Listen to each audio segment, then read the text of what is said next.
Okay. That is a yes. Please go ahead. Okay. Well, y'all may have been following this some, and I especially want to acknowledge the work that Commissioner Margaret Gomez has done, and also Judge Andy Brown. This is an affordable housing complex that is managed by the Strategic Housing Finance Corporation, and it's kind of an alphabet soup of these different affordable housing corporations. But we on the Commissioners Court appoint all the members to the strategic board.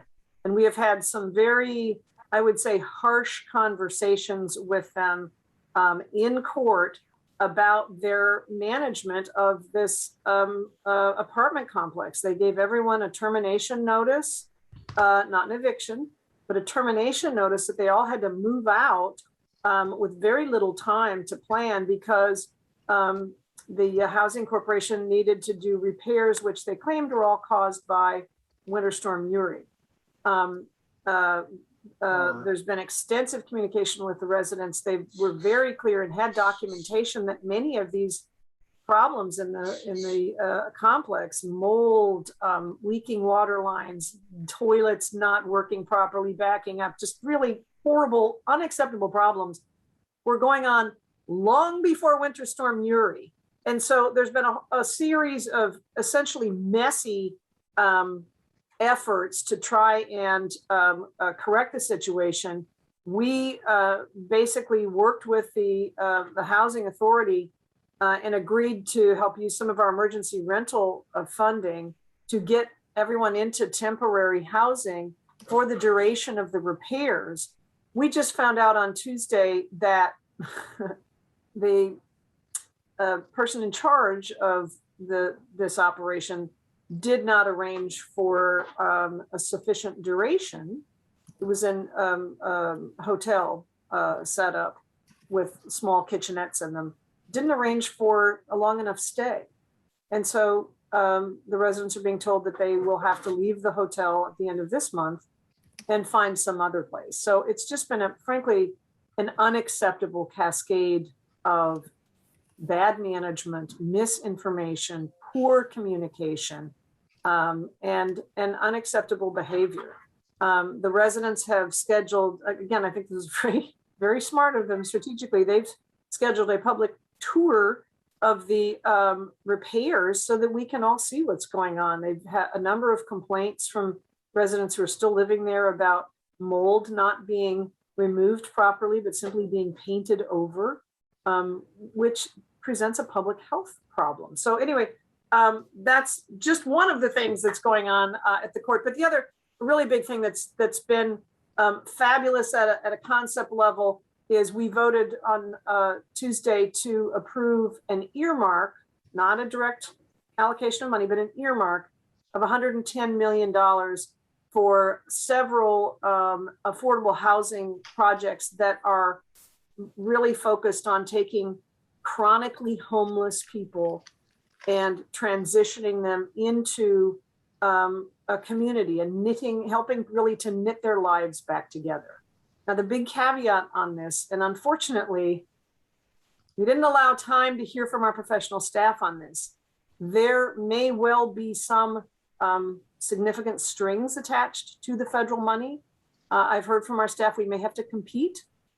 So we're going to have, once we get clear direction from the Treasury, because some of this is that the federal guidance has not been super clear.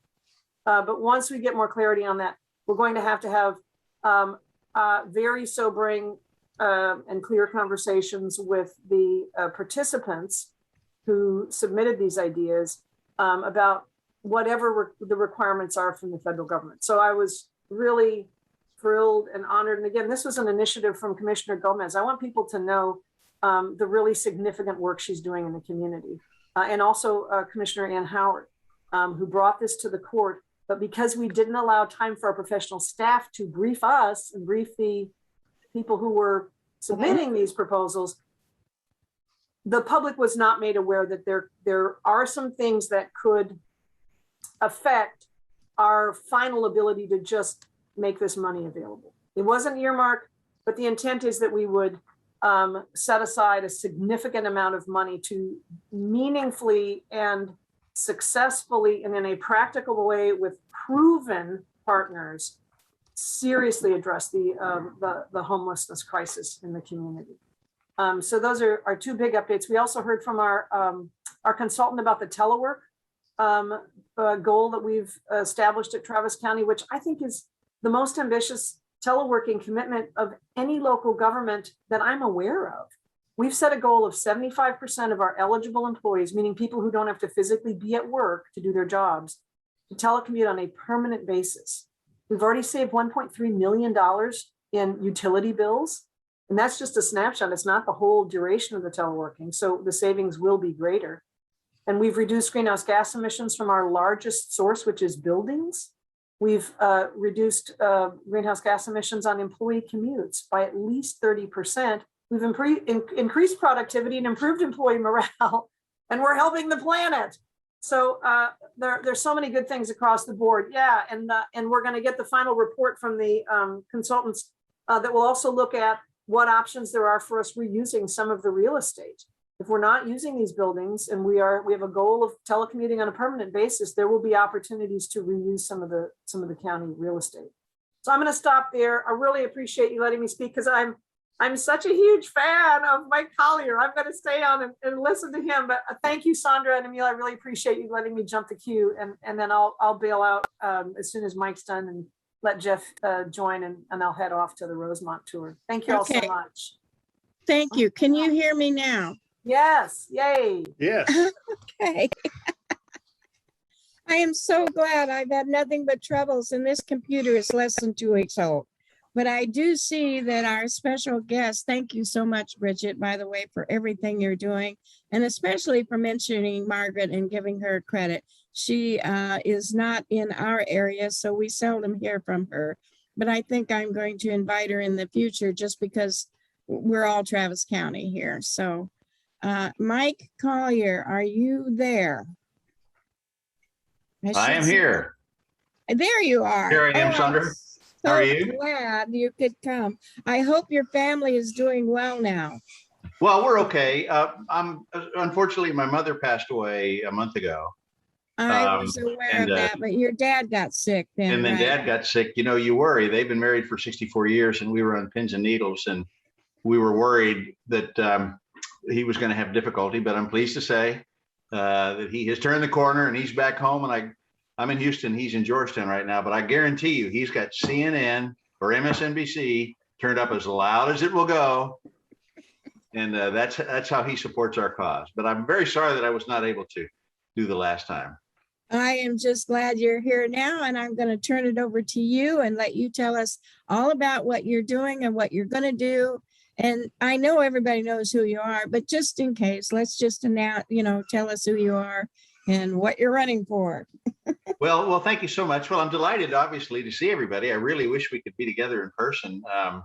And our day is coming. We're trying to be responsible from a COVID standpoint.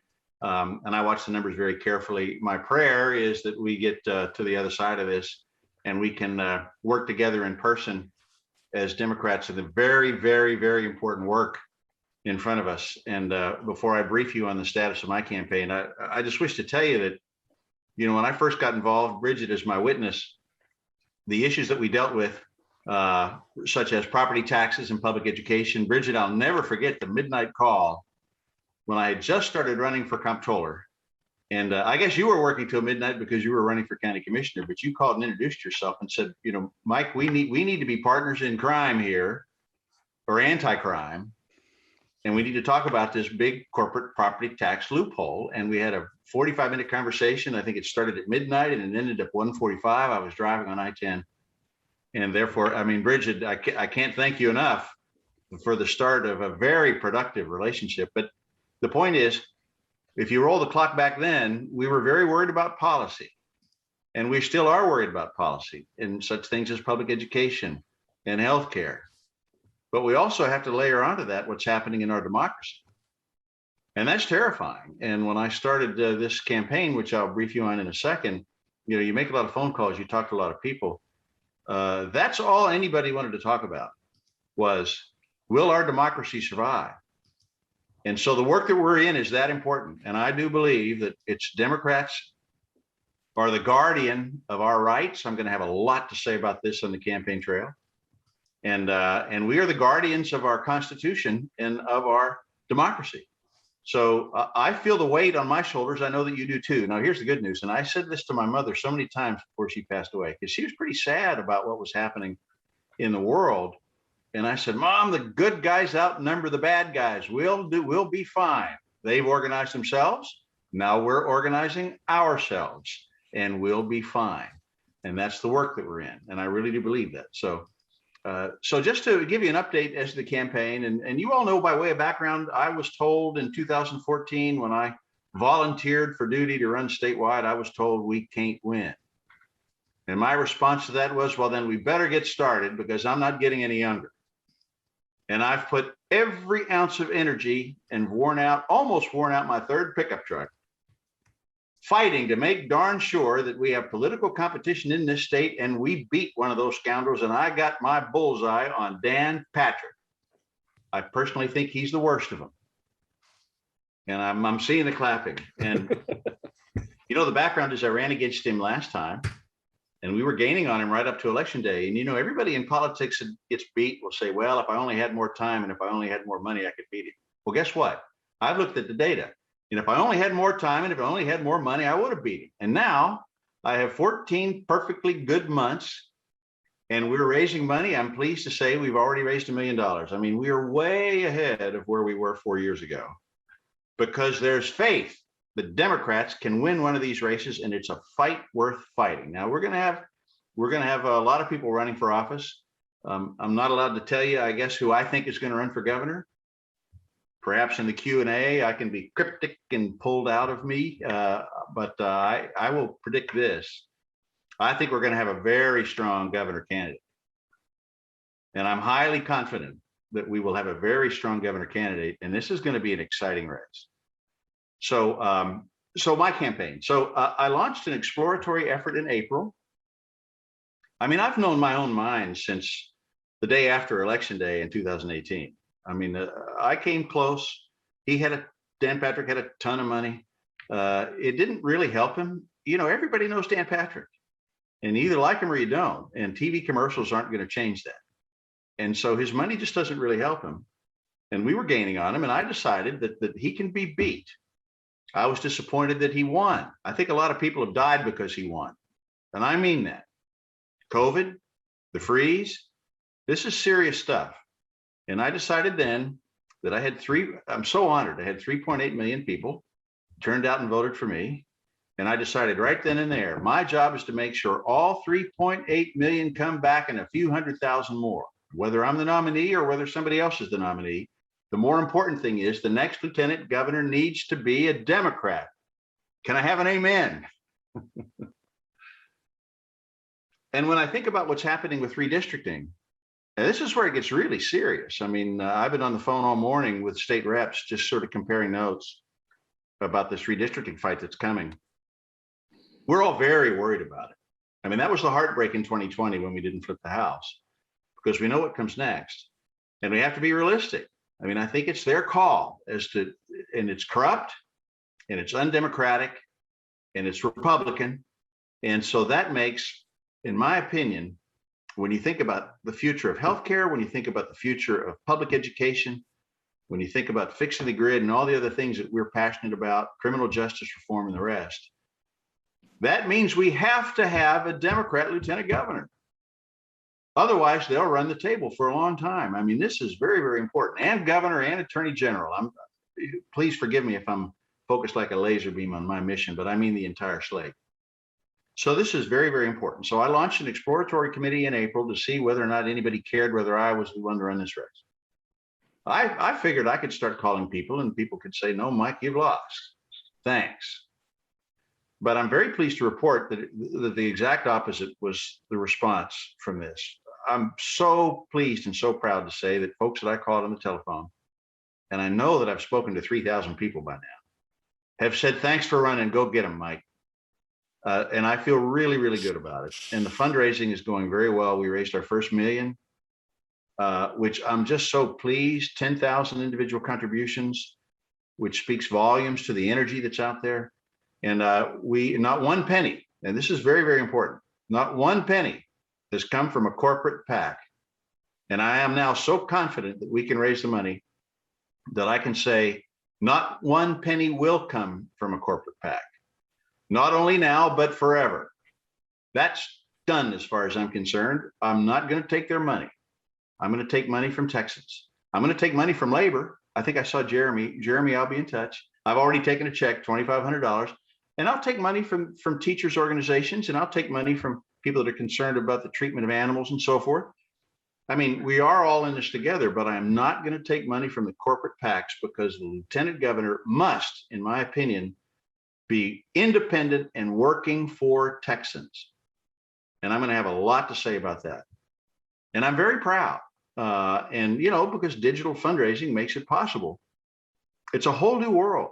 It's a whole new world. And Beto showed us the way. And I was so proud that he did. And I said, if I'm ever able to, I'm going to do the same thing. Well, I am able to. We're not going to take any corporate PAC money. And so we've raised enough money that we've got a terrific team. You know, I was a President Biden senior advisor. I was so passionate about defeating Trump.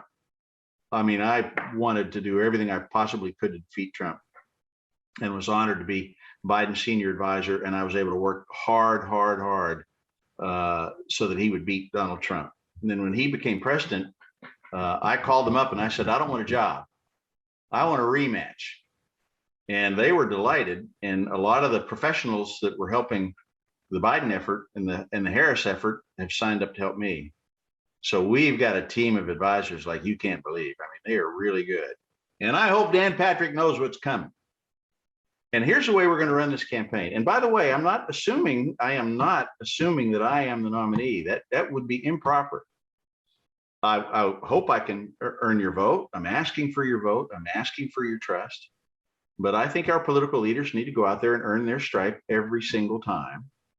So I'm going and doing all that I can to go around the state and ask for people's vote and hear their point of view. We're all in this together. And if I happen to be the nominee for lieutenant governor, here's what we're going to talk about. We're going to talk about all the old policies, all the old issues. Brigid, we've got to close that big corporate property tax loophole. We have to make sure that the big corporations in this state pay their fair share. It always lands with Republicans in charge. It always lands on homeowners. And we're hurting with the high taxes that we have to pay. And that's why we can't possibly solve our public school funding problem, which we have to solve the public school funding problem. We have to shore up the teacher retirement. If we don't get education right, we're not going to get anything right. We must expand Medicaid. We're a very wealthy state. Healthcare is a basic human right, and it starts with expanding Medicaid. We have to fix the grid. We have to fix the grid. We saw what happened in January, and they aren't, so we'll have a lot to say about that. We have to reform the criminal justice system. Black Lives Matter. I'll say that. The other guys won't even say it. I'll say it. We've got to work together, bring people together to solve that problem. I personally think that we should legalize marijuana. And I think we got a lot of young people, a lot of young men and women, many of them of color, sitting in prisons. They want to work. They ought to be able to go out and work. They didn't do anything violent or anything. I mean, the fraternity brothers do that sort of stuff all day long. They just have a rich dad to get them off. So we have to address those issues. We got to get broadband. I used to think that the broadband issue in the state was just in rural Texas. Lo and behold, in COVID, we discovered there's a real problem in the big cities. And so we've got to have broadband and water infrastructure. And I'm sure that I left some things out. So we'll have a lot to say about those policy issues. But we're also going to have a lot to say about our rights. And I'm very passionate about this. The Democratic Party, Democrats are the guardians of our rights and the Bill of Rights. And I'm talking about the right to vote. And we see what they're doing. They don't want us to vote because they know they're doing a terrible job and we're going to beat them. We're the guardians of our right to vote and democracy. We're the guardians of our right to live and love the way you were created, not the way Dan Patrick wants you to live. That's a sacred right. Women have the right to control their destiny and their health, every bit as much as a man. And those are the things that we're going to be fighting for. So this is not going to be just policy because we are fired up. And I'm very pleased to report, and I do believe this from my campaigning, and I've been working on this for 8 solid years with Brigid as my as my witness. I've been working on this for 8 solid years. The state agrees with us. The state agrees with us. And the problem that we have is that we are in the iron grip of a party that represents a minority point of view. And what we have to do is unlock that grip. And we can do that. It's going to be hard because of redistricting, but we can have a Democrat governor, lieutenant governor, attorney general, comptroller, all the way down the line. And when we win and have real political competition, then our point of view as Texans will prevail in policy in this state. And it's very, very doable. And I want to say one last thing. We were all disappointed and discouraged in 2020 because we felt like it was so close. Flipping the House was within our grasp. And we were very disappointed. But I see every glass is half full.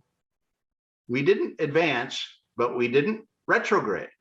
We just basically, in spite of the fact that you had Donald Trump changing the orbits of all the planets in the universe with the horribleness of the man, despite that, and the millions of Republicans that came out to defend that guy for reasons that I can't explain, defy logic. We held our own. Hold your head high. We didn't take any steps backwards. We held our own. Those were close races, and the tide of history is on our side. And so we have to fight. So I was angry, disappointed in 2020, delighted that Trump got beat, heartsick over what happened in January 6th, but delighted that he got beat. Delighted that we have a woman vice president, by the way. I want to tell you something. The whole Collier family knows what a crybaby I am. I try to conceal that from everybody.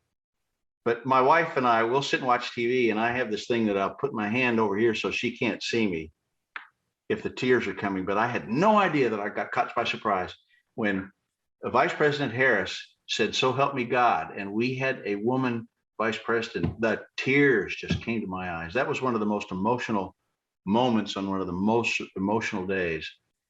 So yes, we didn't flip the House. Yes, there's reason to be discouraged, but there's also reason to be hopeful. And I woke up the day after the election, and I was filled with determination to make sure we get this job done. And I am personally very, very energized, and we're going to fight this fight. And so I probably have spoken too long, and I hope I haven't worn you out. But and perhaps Sandra, if you want to do question and answer, I have as much time as you'd like. You tell me, but I'd be delighted to answer questions. But why don't we do that? Sandra, do you want to do that? Well, yes, I'd be delighted to do that. I want to make a couple of comments first. For the first time in months, I'm actually excited. You have inspired me, and I have been so down because we have to meet by Zoom. We can't do, our personal meetings like we used to, and I miss that camaraderie that we had. I will announce that we are next week having an open air voter registration event at our ghost town here in Manor. And if you're about and want to join us, I'd certainly be delighted to have you. We're going from 11 a.m. to 7 p.m. So, if you want to stop by and, speak a few words, you're certainly welcome. But I know you're very busy and you've got the entire state to cover. I do want to repeat your words about the Democratic Party being the guardian of rights. I love that. And I am going to put that on Facebook and Please. Everywhere else I can. I am discovering that the word Republican is becoming a dirty word. And as soon as the Republicans realize that, maybe they'll change their ways, because I do know there are still some good Republicans out there. They just happen to be, quote unquote, the silent minority. But you have inspired me again, and I thank you for that. I also, you mentioned Beto showed us the way, and I want to give credit to Andy Brown, who worked for Beto and certainly did a lot of that work, and he's now our county judge, which we are extremely proud of. Right. So with those little comments, I'm going to open it up to the entire group. And if you have any questions for Mike, let's hear them. David, go ahead. Okay, well, I know you said you couldn't say anything directly about the gubernatorial candidate. Can you tell us if this candidate has the same initials as burnt orange? Or Well, well, that's good. I mean, congratulations, David. I think that's the most clever of the approaches.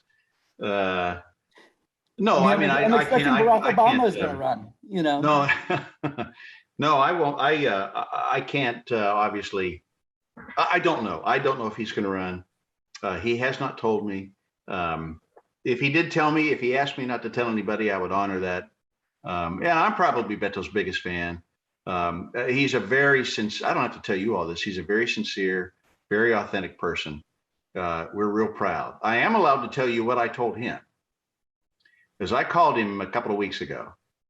So the last time I spoke to him was in March.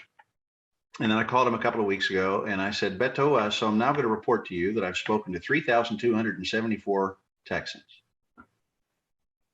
Maybe plus or minus. I know that I've dialed 14,000 telephone numbers. Perhaps I've annoyed you, but I've spoken live with 3,000, however many Texans. And I said, now, Beto, you need to know what I know is that when I talk to folks about my campaign, the conversations are going well, people are energized, and they all want to know, is Beto going to run? Beto, Democrats want you to run. And I went further. And I said to him, the thing that we liked about you, well, a lot, but I said, when you decided to run for Senate, there wasn't focus groups and polls and exploratory committees. You went to the Valero station and you filled your pickup truck with gas and you went out there and started throwing punches. And that's the Beto brand. And I do hope, I said, why don't you do us all a favor and beat Abbott and then pivot and beat Cruz while you're at it. So I've done my part. I needless to say, I would be delighted to see Beto run. And I hope that he does. I trust his judgment. You know, I mean, he's a very sincere and very authentic man. You know that he's thinking, what's the best and highest use? We've got a lot of problems we have to solve in this country. And I'm sure that he's going to make a good decision and he's going to keep what we're trying to accomplish in mind. So I don't know whether it's going to be Beto. I'm hoping that it is, but there's others out there. I'm aware, good people. We will have a very, very strong governor candidate. I'm highly confident of that. David, that's the best I can do. That's the best I can do. I didn't expect to get a direct answer on that one. But please contact me about it, a donation, and let me just follow up with one other question. Yeah, please. Rather than asking you about a specific policy, one of the things I've been noticing is that, especially during COVID and with all the polarization, that I feel like there's been a breakdown of trust within our society. I mean, why do people not want to get vaccines? Because they don't trust any of the institutions of our society anymore. Is right. So, in a broad sense, in this role where you'd be leading one of the branches of the legislature, in a legislature where there's zero trust at this point, how do we work to rebuild trust between Democrats, Republicans, independents, people of different races, genders? How do we rebuild our political culture and so that we can make progress? Yeah. Because I feel like without addressing that, all of the policy issues are almost impossible to solve.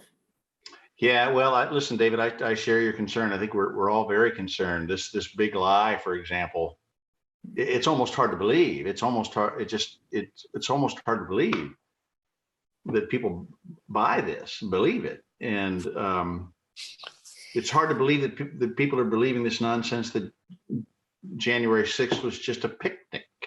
People got together to sing Kumbaya. No, it was an insurrection.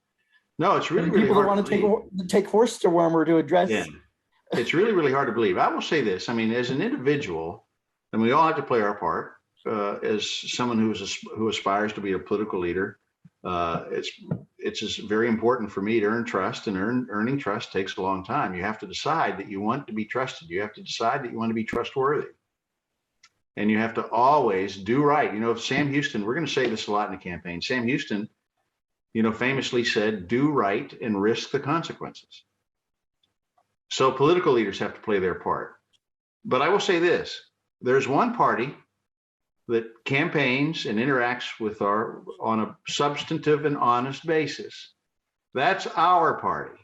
There's another party that discovered the magic of lying. And one of the reasons why I got angry enough to get into this thing in 2014 is because they lied to me about public education funding, right? So we as a party, the Democratic Party, have a much better reputation for dealing honestly with the issues, concerned about the welfare of the community, treating one another with respect. We must maintain that as a party. And the people that we select and nominate for positions of high office need to live that value. Shame on us if we ever start nominating scoundrels and liars. I'm actually quite optimistic, David, that when Democrats, if you go to states where Democrats are in power, there's a lot less of this going around. They're getting their vaccinations, they're wearing masks, they're not filling up the hospitals. I think we're in the right party. If you're worried about people being honest and good information, you're in the right party. And let's make that very, very much a part of who we are as Democrats and stick to it. That's so important. Somehow we need a Republican Party that's sane. We need a loyal opposition. Yeah, Okay. so my ambition, David, in that regard, is to push that party in the minority and let them rot for a long, long time. And that will be their reward. I think the only way to hold them accountable, I used to say somewhat naively, the only way to hold accountable is run against them. That's maybe the dumbest thing I ever said. The only way to hold them accountable is to beat them. And that's the work that we're in. Right. That's it. And you're Great. absolutely right, Mike. And I think that our club and our group is going to be supporting you and our other you. candidates once they get announced with a lot more enthusiasm than maybe I had before we started today. So I thank you for that. Well, thank you, Senator. Thank you. It's just been very difficult for me in this past summer and past year and a half. Because like I said, I miss meeting all of you in person, and I miss just that one-on-one and personal contact is just getting insane. So I'm hoping that we end this soon and we can get back together again. Is there anybody else who would have a question for Mike? Please. Well, I speak up. had some, Okay, go ahead. just an observation about the campaign that's coming at this stage, based on everything we know up to this point, is that aside from the specific issues that affect each of our, shall we say, the trio that I call the three horsemen of the apocalypse here in Texas, aside from all their specific issues, like, Greg Abbott is going to end rape. There's not going to be any more rape in Texas and things like that. The two issues I think that are going to dominate this election, and if we're going to win, we're going to probably win on these, unless something else crops up, of course. There's always a possibility between now and then, Mike, is the grid, because it affected so many people in so many different places. And if we can prove to them, maybe the weather will prove to them, but hopefully we won't go through that again.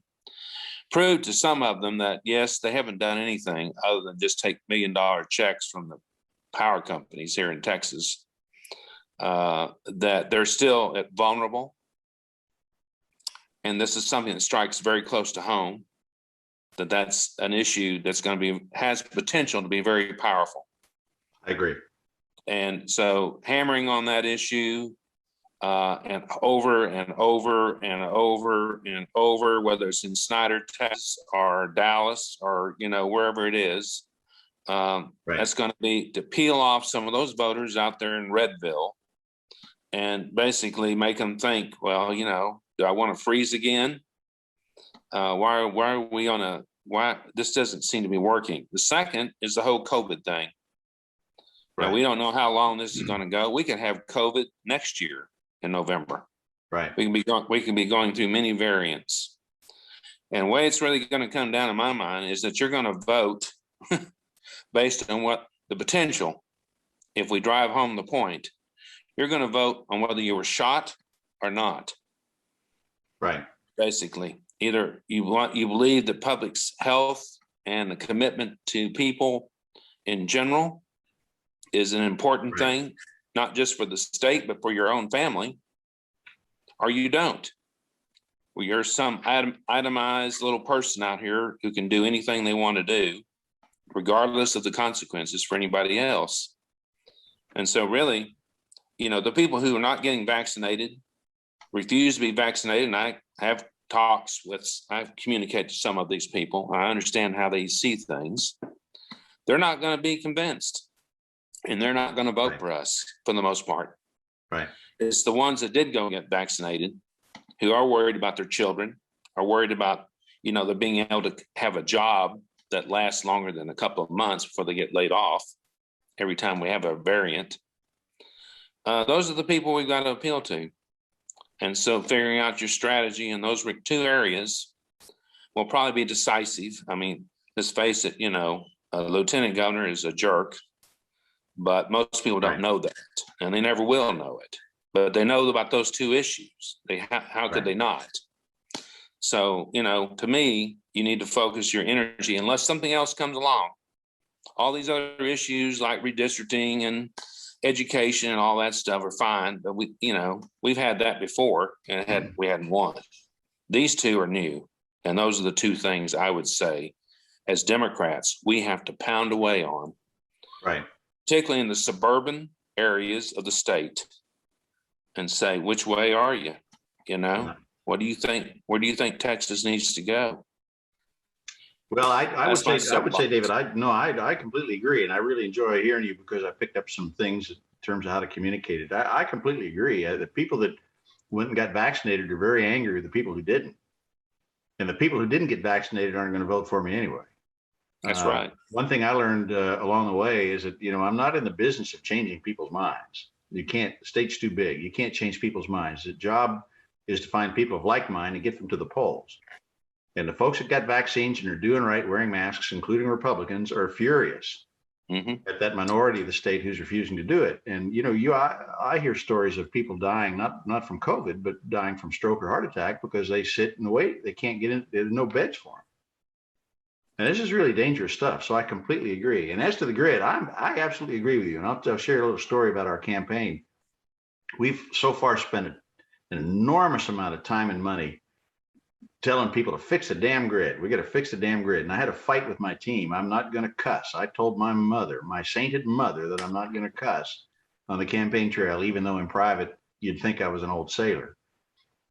And they fought me and they showed me. And they finally said that, who was it? The governor in Michigan, Whitmer, said, you know, fix the damn roads. And so it's okay to say damn. So they persuaded me.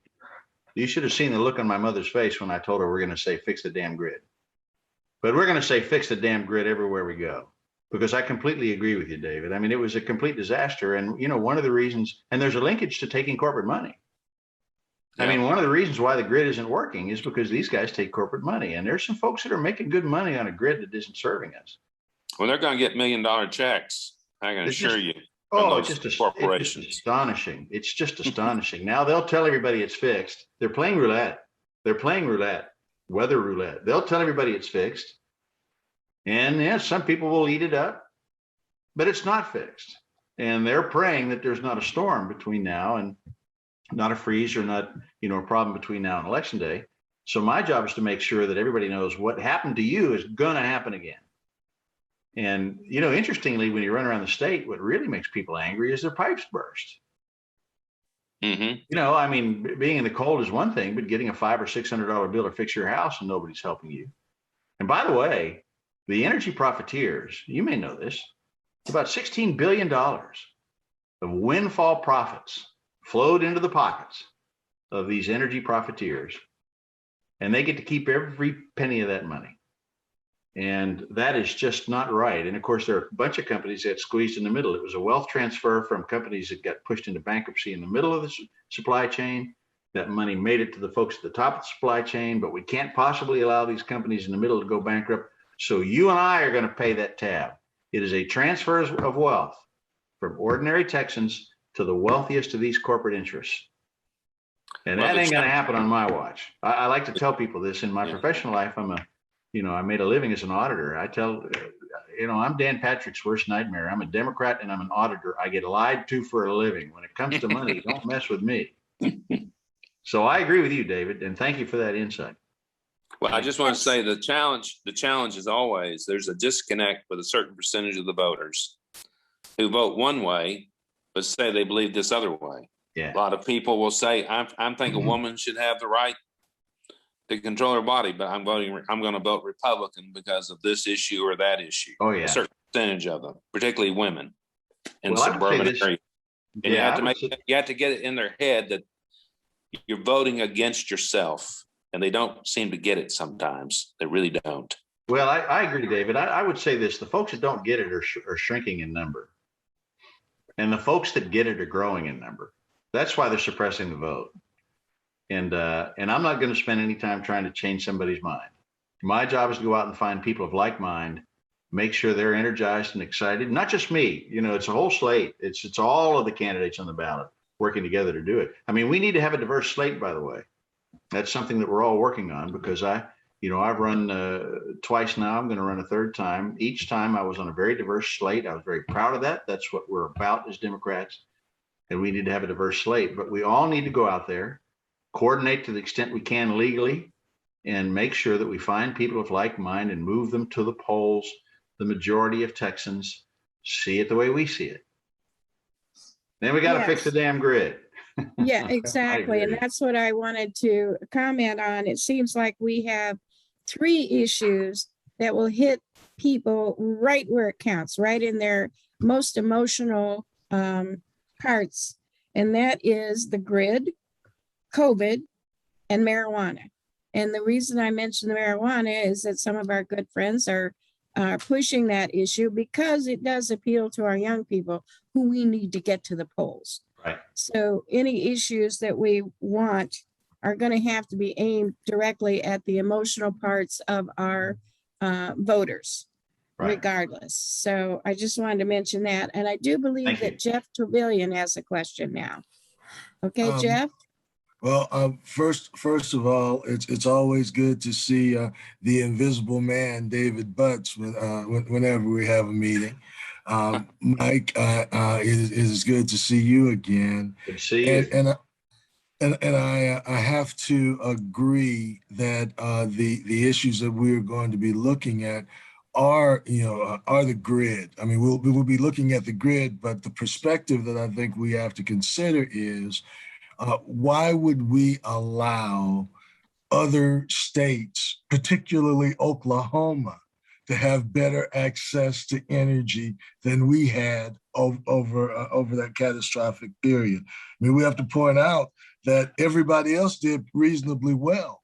It was us that had a problem, and as quiet as it's kept, it is a lot of the capacity that Austin Energy has put together that saved the grid. They had emergency capacity, the jet engine systems that can immediately build capacity. The governor's office swipes at Austin and Austin Energy every time they can. We need to make sure that we point out what saved the grid. And how could you let these yahoos put us in a worse position than Oklahoma when we could buy Oklahoma with the capital out of Houston? Yeah. So I think we have to appeal to the emotions, our competitiveness. If you're going to run it a certain way, why would you run it in a way that does not serve all of you folk? Yeah. I think that COVID's going to be important, but I would approach it from the standpoint of an expansion of Medicaid. We've got the highest number of people who are unserved or who are uninsured. Why would we not take $10 to $15 billion a year? What would that help us do in terms of our IT systems? When we first started testing people and finding out the number of folks who were infected, they would fax in sheets that had to be uploaded to the state's system. That's crazy. That is crazy. Why would we not want to take resources and invest in a system that is going to allow us to better serve our folks? How many clinics could be created if we did that? And I think that if we talk about the grid, if we talk about COVID, the other thing that we have to recognize is that different issues are going to impact different communities. And we have to do, I think, a better job of knowing what is important in the Valley and making sure that we're paying attention to those issues. Knowing what's important in our historically Black college communities, and there are 7 or 8 around the state. Knowing what's going on in East Texas and what's going to resonate there. I think that no one strategy will get us where we need to be. What are we doing to identify and then empower those traditional Democratic stronghold communities to make sure that they are working where they can? Because we know that we did not do that last time. We did not segment our community, and we did not speak directly to the personal needs and issues of community. And I think we're going to have a large, robust group of a system and a group of people who understand their neighborhoods, understand their communities, and can put the material together to really point out the shortcomings of this administration and how people are suffering. Well, listen, Jeff, I really appreciate that perspective, and I agree with everything you say. I'll comment that you mentioned the Valley. I want to comment on the Valley, and then I'll talk about the strategy a little bit more broadly, somewhat cryptically, because I know that Dan Patrick will find a way to study this and see it. And we were disappointed in what happened in the Rio Grande Valley in 2020. And the question is the Hispanic vote. I mean, what's happening and why? I went down there. I've been down there twice. I'm going to go down there again in this coming month, and we've already hired a team down there. Politics is always about, you've got to get, and you would know better than me, but I mean, this is my sense of it, but you've got to get the right person with the right message knocking on the right door. And a lot of what happened in 2020 was we didn't knock on doors. So we have to knock on doors, and we have to get the message right. And when you go down to the Valley and talk to folks in the Rio Grande Valley, they're just like everybody else. They want to talk about jobs. There are economic security, good paying jobs. They're concerned about healthcare. They're concerned about public education. They're concerned about tuition. They're concerned about safety in their communities.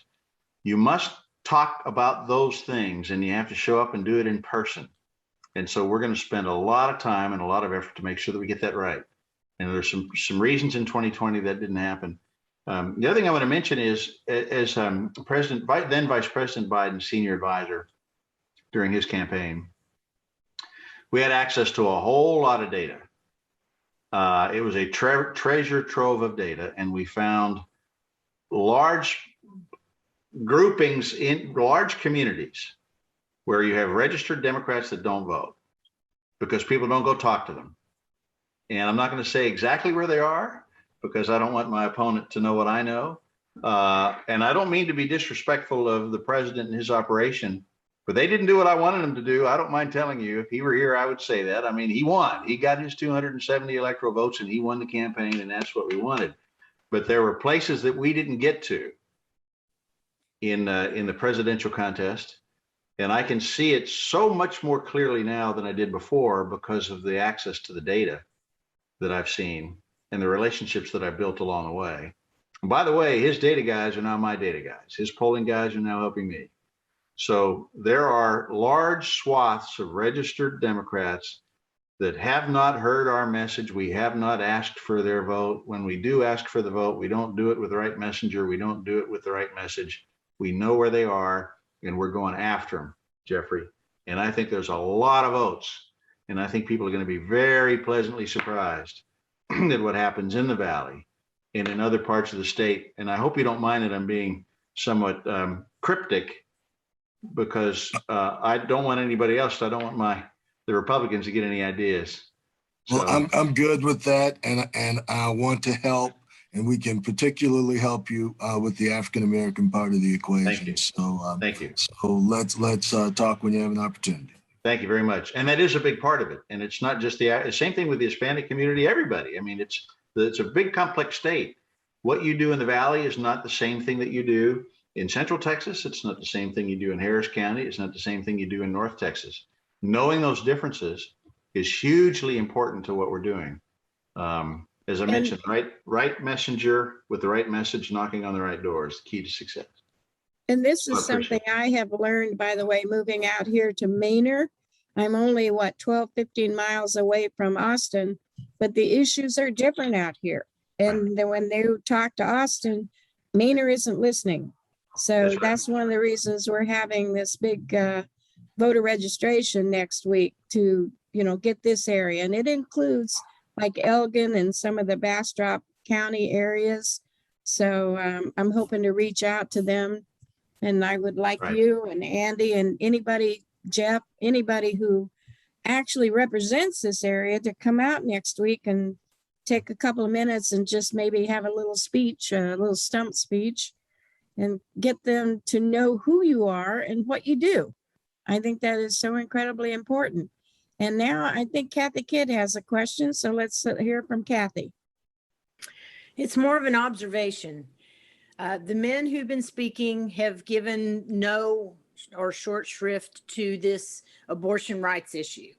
It is the main issue for most women.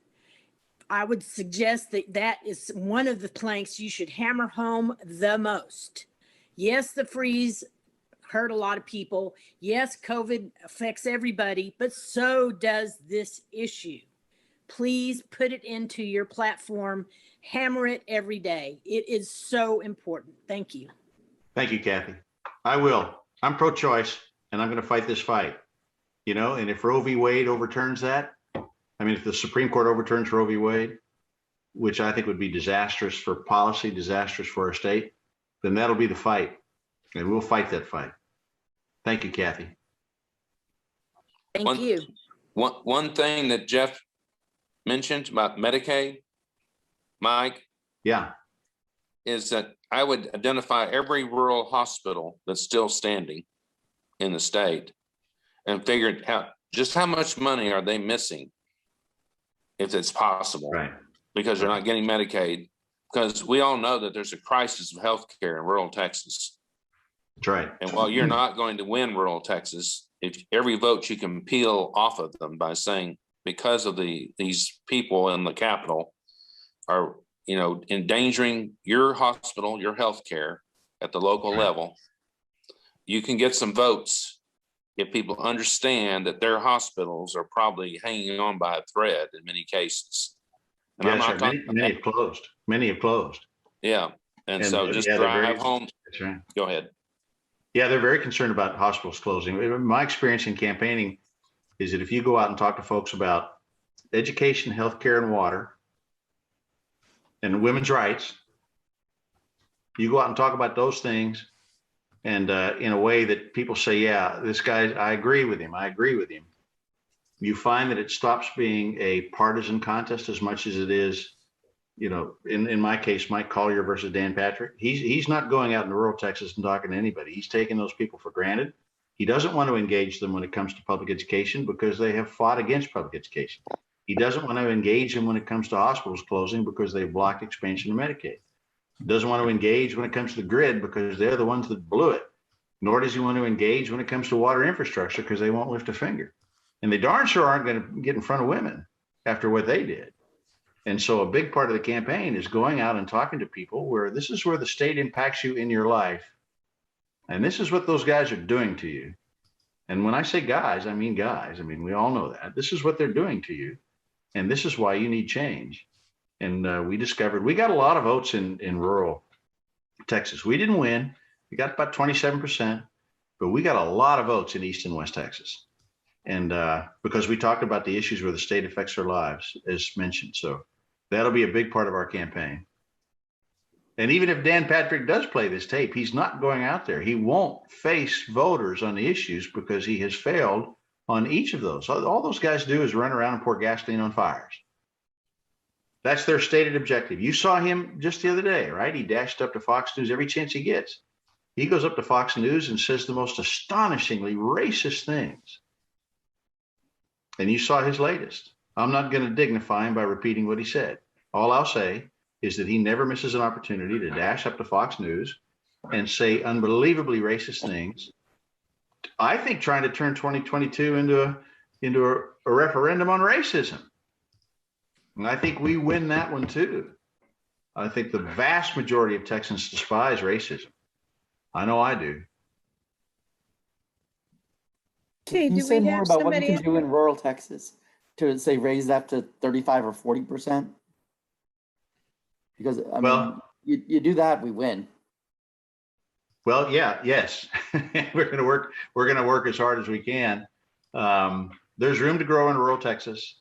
There's room to grow in the cities. There's room to grow in the suburbs. I think this mask situation with public schools is going to produce an awful lot of votes for Democrats, because you have an awful lot of folks that, maybe we're not talking to because we don't have them in our databases. When we look out and survey the field of Democrats, we don't see these people. They're beyond our field of view, but they're out there and they're furious that their child was forced to go sit in a classroom, forced to be unprotected from a mask, bringing that illness home. They're not going to forget that anytime soon. And so there's an awful lot of voters for us there. So, to the point that Jeffrey made earlier, and the way I'm going to approach this campaign is, you go into specific communities and you find out by talking to people and also by reference to the data and the research, what's going to motivate the people in this community to go to the polls, and then make sure you're having that conversation. My personal opinion of polls is that I don't need a poll to tell me what to think. It's my job to have a point of view grounded in the principles that I cherish. But the polls help me figure out, in this particular community, are they worried about the grid? Are they worried about water? Are they worried about hospitals?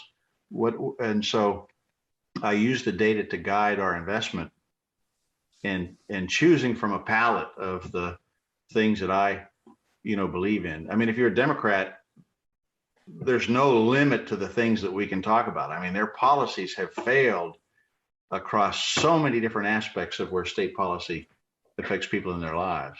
We are not going to run out of things to talk about, I can assure you.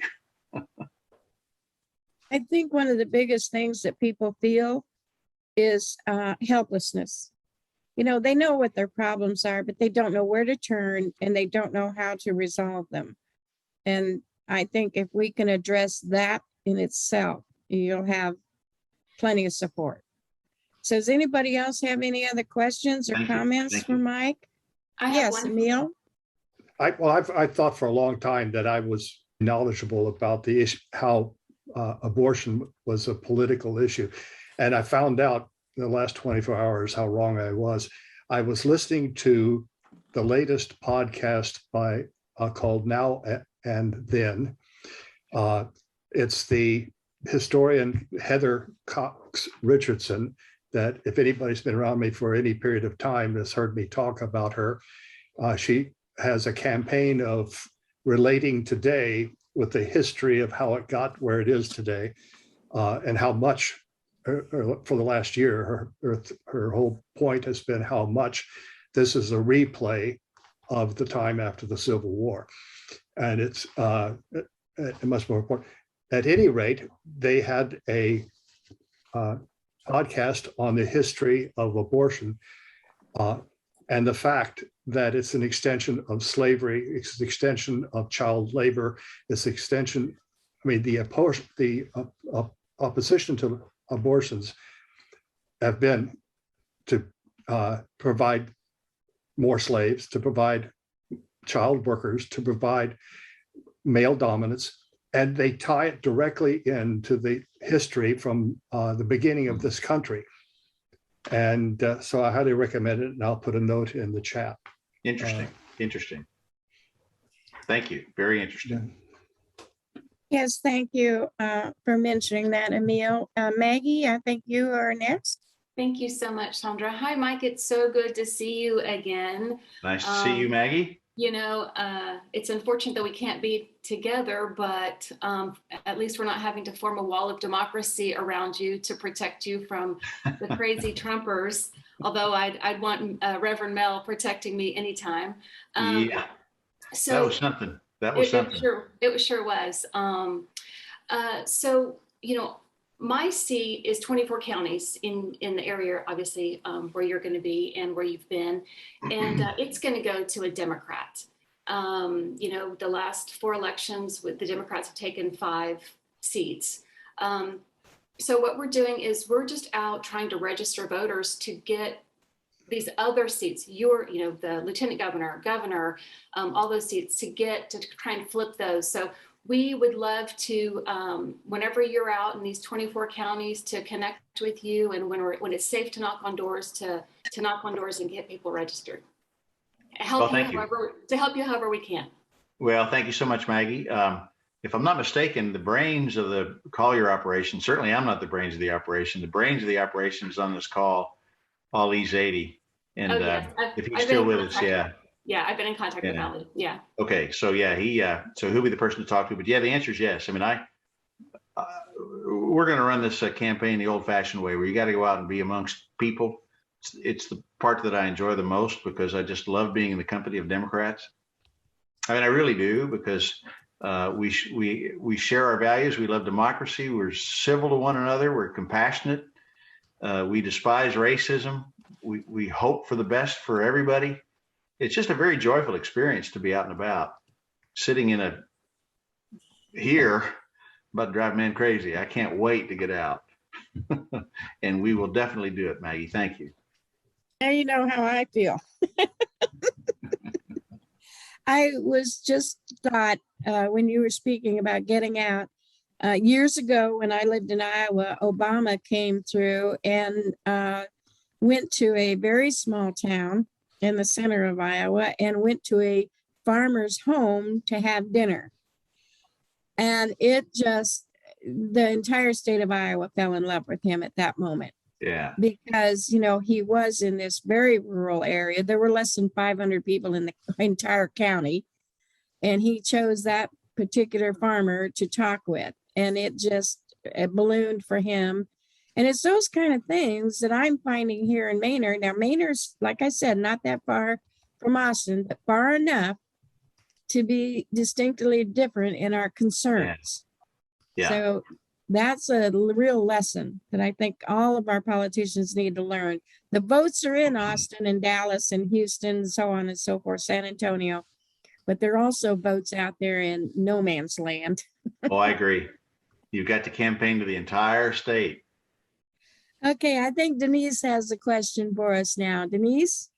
Hi, yes, thank you. It's not a question, it's more of a comment. First, I just want to say thank you for being here and speaking to us. Most importantly, I really appreciate your authentic concern about engaging the Latino community. One small suggestion I have is that if you have the ability to make your website bilingual in Spanish, and then, of course, anything that you're pushing out on social media, having it in Spanish and English, I think is really influential and will have the ability to engage the Latino community in a way that is authentic and real. And so I hope to see that coming out of the work that you do. Yeah, well, thank you. Thank you very much, Denise. I'm going to scroll over and make sure that Ali heard every word of that, because that's very, very good advice. That's very, very good advice.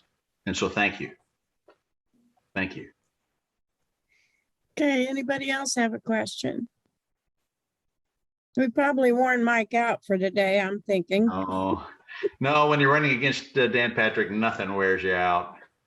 Like I said, you've inspired me again too. If there are no more questions for Mike, I would like to thank him very much for being here, and know that you will be supported by our group as much as we are possible to do. But I now want to turn it over to our county judge, because I think that our county's representatives or commissioners and the judge have done such miraculous things in the past year with the definite COVID thing and some other things that's been hammering in our county. So Andy, if you'll kind of tell us what's going on and bring us up to date, thank you so much for being here. Yeah, thanks, Sandra, for inviting me. And just want to say how great it is to be at a level of government that is all Democrats. We've got five of us on the commissioner's court, and we're all Democrats. And it really lets us focus on how to get the most progressive things done.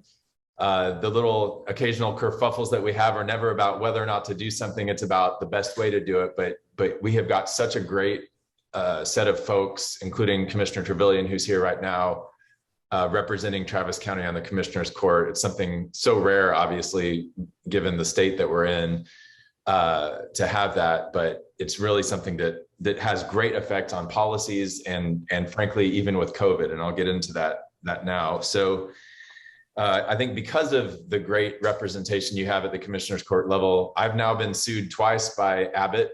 I'm guessing because of the mask order that we, as a county, as a Commissioner's Court, have done in saying that you have to wear a mask if you're in a public school that is physically located within Travis County. We'll probably very soon get sued again. I noticed that Abbott and Ken Paxton sort of handpicked some counties or some school districts outside of Travis County so that they would not end up in front of our excellent district court judges here in Travis County, trying to get a win in jurisdictions that are more political than science-based. But I imagine that lawsuit will come soon enough. As far as, there are two updates I really want to give, one on COVID and then one on the rental assistance and housing. And Cassandra, you had asked about that. So on the rental assistance, we've been doing that for several months. So has the city. The county and the city, both of us got amount of money from the federal government. I think the city got a little more than we did. And to get it out, we each hired a vendor to do that. And the city side has gotten their money out a little bit quicker than the county has, but the county is now caught up because Sherry Fleming, our county executive, has done a really good job of adding more staff, getting the vendor to work more quickly and getting it out more effectively. But the one thing that I noticed that Sherry pointed out at the last meeting is that there's a statewide group, and I'll put the link in the chat here in a little bit, that sort of ranked all the housing assistance efforts across the state. And I think out of the 23 that they ranked of the larger cities and counties, we're number 6 out of 23. The city is number 5 out of 23. But the area where we are number 1 is the percentage of that aid, of that rental assistance aid, that is going to Black and Hispanic and Latino households. And so I really want to commend Sherry Fleming and her team for making sure that is the focus and the priority of the rental assistance that we've been doing. So they're doing a good job. They're going to get out the full percent that we need to get out by the end of this month so that hopefully we can get more federal assistance in that way. On COVID, it's what David Butt said is true. I think it could be going on for a long time if we don't figure out a way to get more people vaccinated. And I just want to read you a few stats of kind of how Travis County compares to the rest of the state. So El Paso early on got more people vaccinated more quickly, but they have also had significantly more deaths. And frankly, I think those two are tied together. They've had, I think, over 2,000 people die. The rate is more or less, what was it? It's something like 1 in 300 people basically in El Paso have died of COVID, which is a horrible statistic. But it led them to get people more motivated to get the vaccine. And so they got a higher percentage than any other major county in Texas earlier. And so right now it's not great there, but they're doing better than every other urban county in Texas in terms of hospital levels. And to me, that shows that is our path to getting out of this, is to just increasing that vaccination rate. A couple other comparisons. So I think the New York Times released a pretty grim statistic that something like 1 in 500 people in the United States had died of COVID. Within Texas, it breaks down, like I said, El Paso, it's 1 in 300, Houston, 1 in 600, Dallas, 1 in 600, Hayes County, 1 in 600. Austin is 1 in 1,000, or Travis County is 1 in 1,018. So I think because our vaccination rate basically second to El Paso is the highest in the state. Again, that indicates that is what we need to do, is keep getting that vaccination rate up. And as far as the vaccination rates, you've probably heard a lot of different numbers. What most people statewide, including us here in Travis County, say is that, like in Travis County, we're at 69% of eligible folks to vaccinated, so almost 70%. To be completely honest, the virus does not care who's eligible for getting a vaccine and who's not. So the real number, I think, is 60% in Travis County. That real number, and that's of everyone who is a resident in our county, who lives within our county, it's 60% of that. El Paso, just slightly higher, 62% of everyone, not just eligible vaccine people. Harris County, about 10 points lower, 52%. Dallas, also about 10 points lower, 49%. And Bexar County, about 7 points lower at 53%. And so I know that early on they had said, well, once we get to 70%, that's sort of the end of COVID. Now people are saying maybe 80%, but they're basing it on all these eligible numbers. So I think the key is my take is we need about another 10% of our population to get fully vaccinated before we can stop having these up and down swings of COVID. And let me talk a little bit about the up and down swings. So right now, there was something in the Statesman saying that we may head to stage 4 soon, and the rate of infection in the county is going down, which is good news. It's kind of just the course of the Delta variant. The problem, though, is that our hospitals are still overfilled, like our ICUs are above capacity. And the thing that is not reported much, but we're hopefully next week going to try to publicize this a little bit more, is the hospitals in Austin. It's not just people from Austin and Travis County that go to those hospitals. There's about 19 other counties, many of whom, frankly, don't have the masking policies, don't have the same efforts towards vaccinations that we do. Those 19 counties feed into our hospitals. So we are paying for their poor policies and for Greg Abbott's poor policies by our hospitals taking people, which, obviously we should do, and creating problems to where if, at some point people have been turned away from hospitals here and other places in the state. And that frankly could get a lot worse. And I'll tell you why, not to bring you down on a Saturday morning, but even as the COVID numbers are going down, the infection rates are going down, our great doctors and nurses and hospitals have figured out how to keep people alive better when they are suffering from COVID in the hospital. So that means people end up staying on ventilators longer. So just because COVID numbers are going down in terms of infections doesn't mean those hospital rates are going down at the same percentage. We're going to have people in the hospitals on ventilators sometimes for months after the infection rate goes down. So that means that even as Delta is going down now, once we get to December, January, I think the hospitals feel that is possibly going to be even a worse time because the flu season is hitting. It's possible another surge of COVID could happen and things again could get really bad, which is why I think the commissioner's court and all of us are willing to stand up to Greg Abbott and say, look, you can, sue us all you want. The right thing to do is to require masks, especially for kids who can't get vaccinated yet, to put resources into vaccine teams like the county is funding an effort by George Morales, ESD 11, and Seton to basically go out to the lower percentages, the zip codes with lower percentages, which are mainly still in Eastern Travis County, do outreach efforts and do vaccinations. And that is great work. It's not as quick as the mass vaccination thing that we had at Circuit of the Americas, but we're still averaging between 1,000 and 2,000 shots per week through that effort, which is great work and the way that we're going to hopefully get out of this.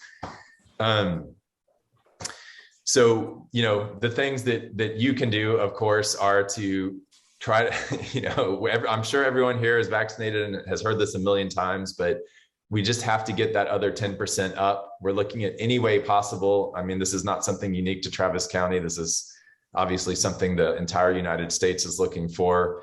But wearing masks, being a good example of wearing masks, that especially in the surges, that really does make a big difference.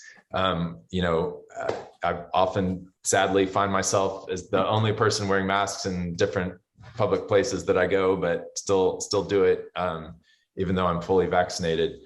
So let's see.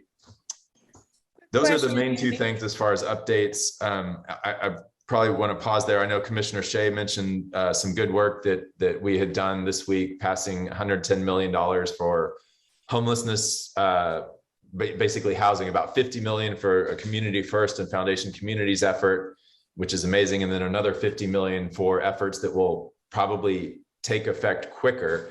And so the combined result, hopefully, of all of that would be somewhere between 2,000 and 3,000 homes for people currently unhoused in Travis County. So I'll pause there. And Sandra, if you have any questions or want to hear about some other thing, happy to talk more. Yeah, I wanted to ask you a quick question about the COVID booster shots. I tried to get one recently and they turned me away because I didn't have cancer. What's the actual rulings right now on a booster?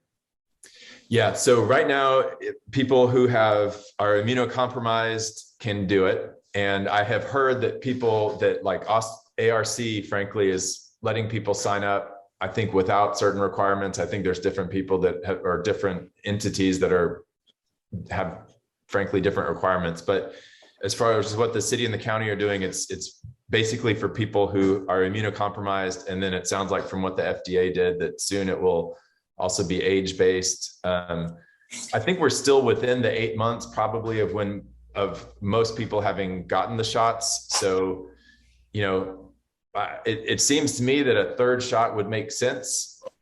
Again, I'm not a scientist. I hope the FDA has better information than I do, because they basically declined to go that way for the general population, except in certain age categories and immunocompromised people. But you're muted, Sandra. I guess I am. Yeah. I must have gone to the wrong place, because I'm getting messages now that other places, because I will be 80 my next birthday. So I consider myself of that particular tender age. Yeah. No, I think you should keep trying it. And I can double check at the Expo Center too. I think that your age category should qualify there as well. I just want to be able to be safe and be able to get out and about as much as I can. I'm still very restricted, but that's getting me down. And like I said to Mike earlier today, he's gotten me inspired again, maybe to go out. And I hope, by the way, next week, if you can stop by just briefly during our voter registration on September 25th at our ghost town. And I want to invite everybody. The ghost town is a fantastic place, kind of Mainer's #1 secret, but it is a delightful place. And I think if you just come out to have their fantastic hamburger, it'll be well worth the trip.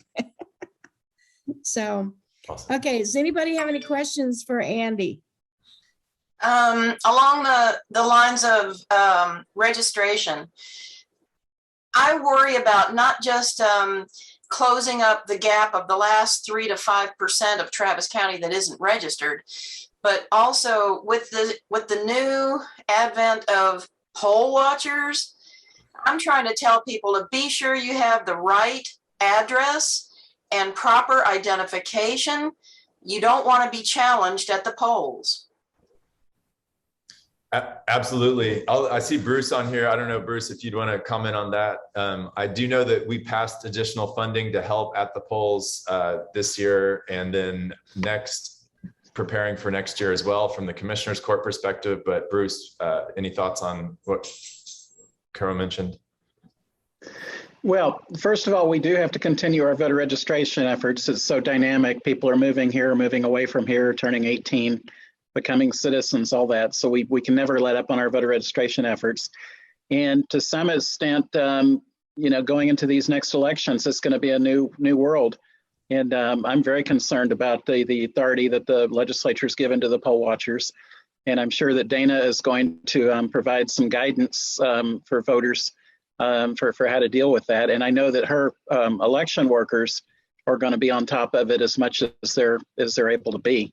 But that is certainly a concern, and we're going to have to really understand how to confront that. And I'm sure Dana will provide some good advice.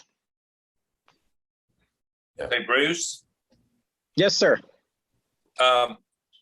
If I'm registered at an address and I've moved and I go to vote in a polling place and a poll watcher challenges it because say they've sent out a mailing with none reportable.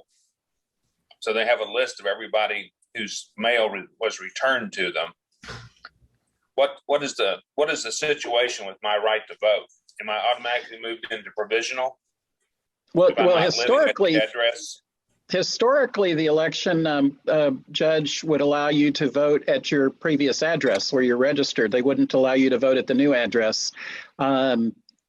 I mean, that's what they've done. That's been their practice. Whether these election poll watchers can impact that, I don't know. But historically, you would vote at the address where you're registered, and then they would ask you to update your registration there at the polling place. Well, now you can vote any place you want to. Where you can vote at, you can vote at any location, but you're going to get the ballot for the address where you were sure. Previously registered. But the question I have is that an avenue for them to challenge voters to try to prevent them from voting, or at least saying they have to vote provisionally under the state law? I don't know the answer to that. This is going to be a Dana question. In 1973, the Republicans sent out mailings to targeted precincts. This is when Lloyd Doggett was running for the state Senate, and compiled lists of thousands of people who had moved in Democratic precincts, and then had poll watchers there who had a list and challenged everyone who showed up as not being as apparently not living at the address they were registered to vote at. Of course, at that time you had to vote in that location.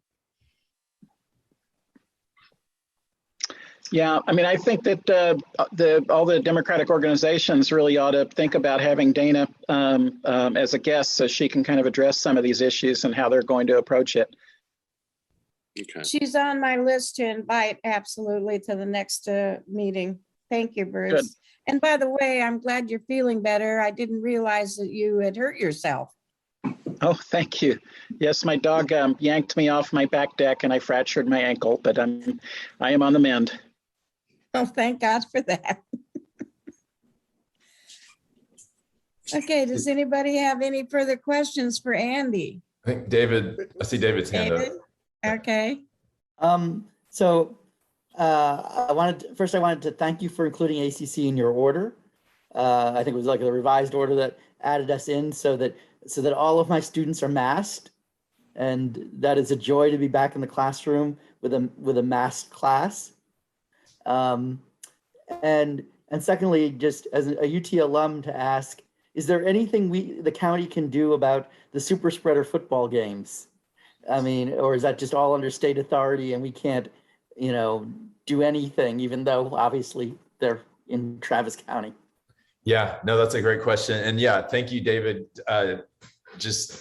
David definitely helped us get that in the order about ACC. And I agree. I think that was a really smart thing for us to add. So thank you, David, on helping with that. As far as UT, their stance is that they're on state property and somehow, immune to it, I guess, in the same way that theoretically we can't order people in the Capitol to do certain things. The staff at UT, like the doctors that are constantly doing these sort of projections and studies, and they're on our calls that we have every Monday, Wednesday, and Friday at noon with all the hospitals. I mean, they're excellent, and they really want to require masks. They want to do all these things, but yeah, the leadership there, and frankly, the ties to our governor are just brick walls. And I think a really good argument for why we need, to win not only Mike's race, but also the governor's race. But again, David, if you come up with any other good ideas of how to get at the UT football games, I'm all ears. That's something that we're real concerned about, obviously. Yeah, I don't know if there's any indication of spread from the last one 2 weeks ago or not, but I guess there's another one today. And, 100,000 people, many of them unmasked, at least some of them unvaccinated. I mean, it's just, I just can't believe that's happening.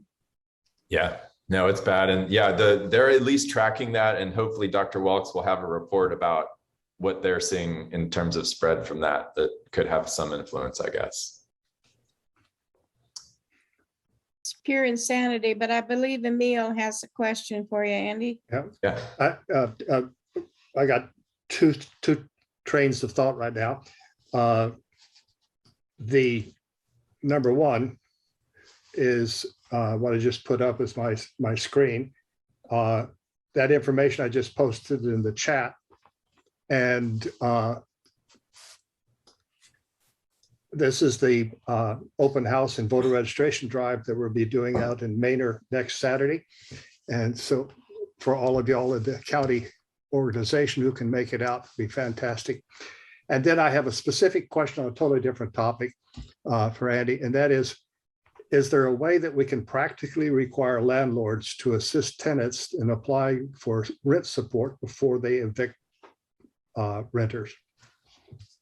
Yeah, we did that in that people in the order that I entered, and then the mayor entered a similar one, basically said you can't evict people unless you have gone through this process. It's but that's all about to end in October, and the fact that the Supreme Court threw out the federal eviction moratorium, I don't think bodes real well for how much longer my order and the mayor's order will stand. So it just underscores the importance of getting this rental assistance out as quickly as possible. And I know that Sherry Fleming and Commissioner Shea actually thought of a really good way of doing that, in that instead of just giving it out sort of on a one-by-one basis, they're now working with some landlords, like I think Foundation Communities and some others, to give out bulk rental assistance where they have more than one tenant who is behind on rent. So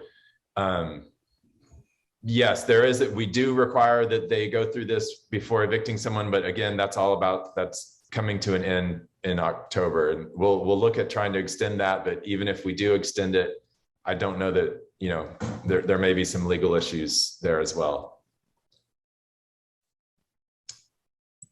See, that really is sad. As a former renter, before we bought our house in Manor, I would have been terribly concerned about those kind of things. It's so unfair, I guess.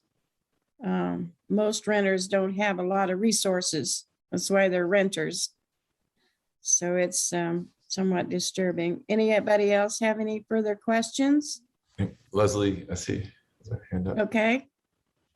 Hi, Judge Brown. Thank you so much for being here with us and for just enduring the constant battles that the Republicans are throwing at you. We really appreciate you being so courageous.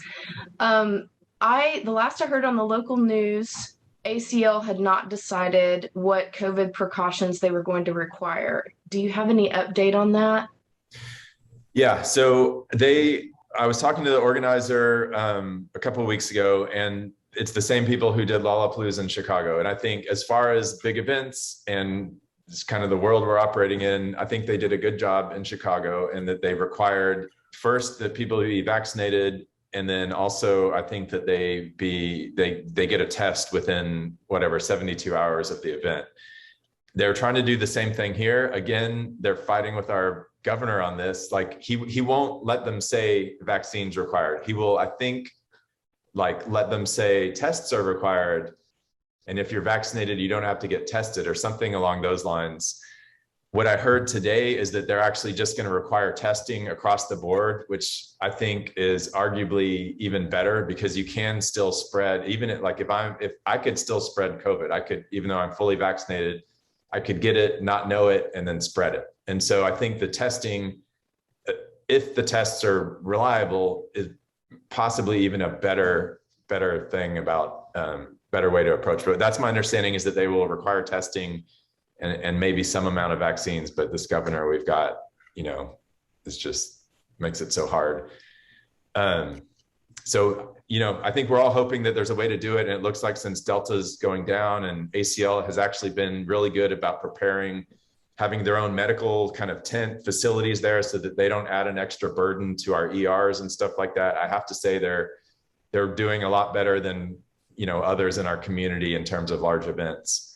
I do, before I end, just want to say thank you so much to Commissioner Travillion, who's been just such a wonderful partner and mentor on the Commissioner's Court, and makes every Tuesday a good experience for me. And I see that he has his hand up here too. So thank you, Commissioner, for being here. Well, I appreciate you, Andy. You know, everybody should know that we have known each other for 30 years, since you were very young and couldn't grow a beard. and, but I think that the judge should be commended for a number of things. You know, when we started talking about rental assistance, you know, one of the first things that he did, or that we did with his leadership, was put navigators into our JP's office. So, and to also develop a better, larger capacity for legal assistance, so that we would not tell people what to do. We would sit next to them and work with them and help them fill out the paperwork until we hit the send button. I think that's really important for communities that are living around the poverty line, because economic discussions are not always front and center. So as we talked about that and looked at other places in the country that were doing it, the judge was receptive to that. Also, as it relates to testing and COVID and how we do clinic care, you know, the judge has supported and has gone out to various clinics himself, not just sent somebody out, but gone out himself with his staff week by week by week, and really sought to empower people. You know, if you use the same cookie cutter approach all the time, you'll get the same results. What we are trying to do is reach out to trusted leaders in the community, like church leaders, like fraternities and sororities, like neighborhood associations, people who are neighbors and friends working together to make sure that they talk to and cover people who have never been to a city council meeting, who have never called into a commissioner's court meeting. That is critical. And the court has supported that with Andy's leadership. And the other thing I want to commend him for is he's been pushing for our spending $110 million for the homeless problem. But what the thing that we have done that I think is unique is we have basically encumbered the dollars, $110 million, to address those issues. But we are looking for specific proposals to make sure that we are addressing equity issues. Because a lot of times in our communities, you look at the Eastern Crescent, you look at your Maynards, you look at your Del Valleys, you look at your Pflugervilles, and when you look at the percentage of resources that they've gotten from the government, oftentimes they are much fewer than what has happened on the western side of I-35. And he's shown some sensitivity that says not only do we want to provide resources, but we want to make sure that it's not just a place to lay your head, but you have the wraparound services as well. That every child should have access to a library. Every child should have access to a park. We need to have after-school programs and things that create a plan for community, like you have at Circle C, like you have at Mueller and other places. And those types of things clearly do not happen organically. It takes leadership and understanding to empower the people to do things with people, not for people. So I think Andy has done an excellent job in making sure that he has embraced and empowered the community. And I am proud to work with him as well. Thank you so much, Jeff. I really appreciate your comments, and I know Andy does too. You guys, as Bruce said earlier in our chat, is the best commissioner's court that we've had in a long time. And I know from hearing from you all, the hard work that you've been doing has just been beyond commendable. And I'm so proud to be associated with you and to call you my friends. And certainly we'll be supporting all of you in your upcoming elections. We have a lot of people here today that would like to talk about their upcoming candidacies, but we are running out of time. So I'm going to ask you all to come again next month in October. And we will have another meeting, and we'll see what kind of fantastic guests we can get for next month. But anybody, you certainly are all welcome to come out next Saturday to our Maynard Ghost Town just to see it, if nothing else. But maybe if you're a voter registration VDR yourself, you can register some people. We'd love to have you. And with that, I think I'm going to close out our meeting. Hey, Sandra, this is Jeremy Hendricks. Were you not going to talk just for a second about Prop A? Oh, yeah, I was looking for, I believe it was Mr. Harrison that was supposed to Yeah, speak. Chris and I are both here for that, but Chris had a family emergency. He sent you a message that happened. Oh, but, I did not see that. I So was on the just original thought- invite as well. Okay, well, let's then talk about that. So I'm sure most people have heard about it. I know not everyone is in the city of Austin, but just quickly, because I know the meeting's running long. My name is Jeremy Hendricks. I'm Vice President of LAD. I'm Vice President of the Local Building and Trades. I'm Vice President of the AFL-CIO at the state level.